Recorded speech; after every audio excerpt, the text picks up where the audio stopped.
ஒரு மிகப்பெரிய விளம்பர ஃபோட்டோ ஷூட் போல நடத்தப்பட்ட திறக்கப்பட்ட பேருந்து நிலையம் இதுவரை மக்கள் செயல்பாட்டுக்கு வரவில்லை, இதுவரை மக்கள் பயன்பாட்டிற்கு வரவில்லை.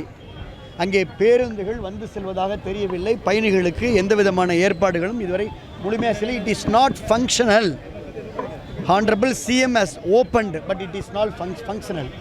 எப்படி கிளாம்பாக்கம் பேருந்து நிலையத்தை அவசரமாக அவசர கதியிலே இந்த அரசு திறந்து பொதுமக்கள் மிகப்பெரிய பாதிப்புக்கு உள்ளானார்களோ, அதுபோல இந்த திருச்சி பஞ்சப்பூர் பேருந்து நிலையம் மக்கள் பயன்பாட்டிற்கு வராததை கண்டித்தும், அதே போல் இங்கே இருக்கக்கூடிய மாரிஸ் மேம்பாலம் விரைந்து பணிகள் முடிக்கப்படாததால் ஏற்பட்ட போக்குவரத்து நெரிசலை கண்டித்தும், திருச்சியில் பல இடங்களில் பாதாள சாக்கடைகளை நோண்டி பொதுமக்கள் அவதியுறுவதை கண்டித்தும் அதிமுக சார்பில், மாவட்ட அதிமுக சார்பில் இந்த ஆர்ப்பாட்டம் நடைபெற்றிருக்கிறது.